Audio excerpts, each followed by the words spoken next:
Hi there. Last time I talked about the importance of practicing your presentation out loud and that it has a direct influence on your presentation success. It gets the quality up and the nerves down. But how do you exactly practice a presentation out loud? Because how many times do you need to practice it? And how exactly do you make it your own in the proper way? Today, I'm going to give you 3 tips to get the most out of your practice sessions. So let us have a look. Tip 1 is to practice from an outline and not from a written script word for word. You don't want the latter because then you're going to sound robotic and you're going to lose connection with your audience. If you learn it word for word by heart from written out scripts, a lot of attention and energy goes to retrieving the information. What is the exact next word that I need to say? And it comes at the expense of the connection with your audience. And there's also another reason when you learn your scripts by heart, word for word, you're going to be vulnerable. Because when there is a little disturbance, a person comes in or something is different, and you forget one little word, then your whole structure falls apart. So it might seem that if you learn it word for word by heart, you have a lot of grip, but actually it's over grip and it makes you quite vulnerable. How then to practice from outline?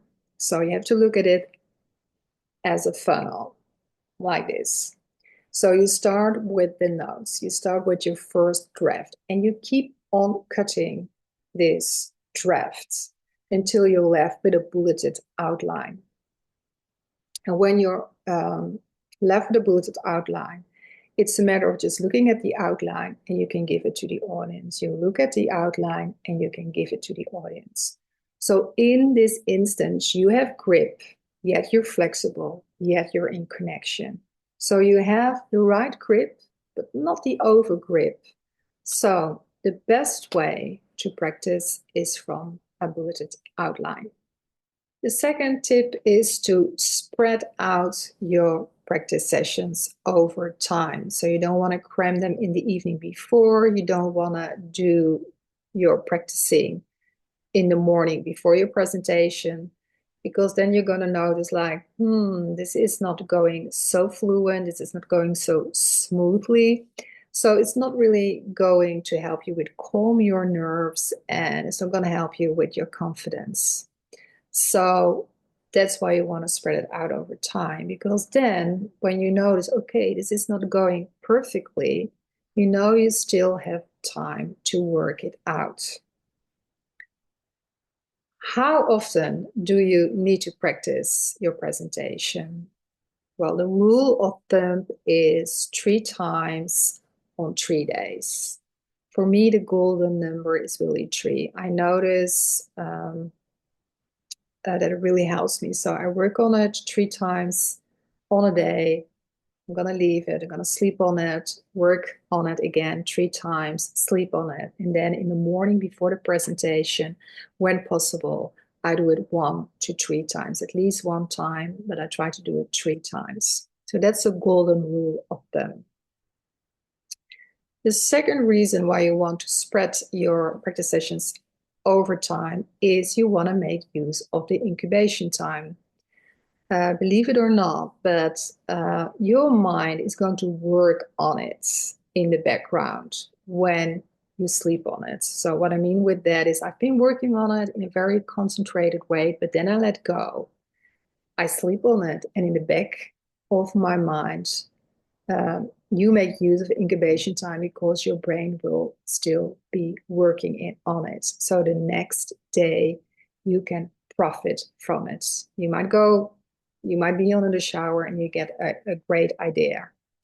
And also the information has sunk in deeper.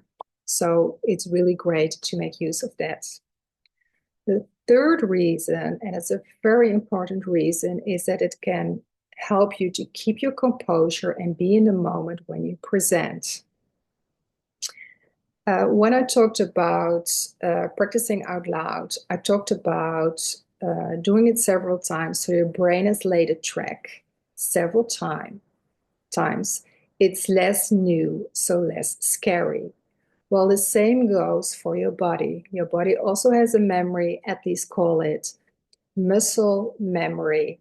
And you can feel it's familiar. So you have been doing it uh, sometimes. Well, actually, you have been doing it for days. So it feels familiar. It feels like you're accustomed to it. It's familiar. And that is incredibly going to help you when you present because it helps you to keep your composure and be in the moment. So, three very good reasons to spread out your practice sessions over time. The third tip is to visualize the first 30 seconds of your presentation and the last 30 seconds of your presentation. The beginning and the ending is usually a bit tricky. You want to have a strong start, you want to have a strong ending, and the audience attention is usually quite high in the beginning and especially quite high at the ending. So what you want is to really give your presentation a boost for that part. You do that with visualizing. Now, what do I mean with visualizing? It's just like what sports athletes do. So you close your eyes and you picture yourself walking to the space where you're going to give a presentation and seeing yourself, hearing yourself start off. And then you just do the same for the closure. So how you want to close your presentation, you picture yourself doing that. Now, why would you want to do that? Because you really want to boost your performance. And how is that working? Well, research showed that if you practice, then obviously your skill is going to improve. That's not such a surprise. But they also discovered if you only visualize, so only visualize, you don't practice, your skill is also going to improve somewhat. That's quite interesting.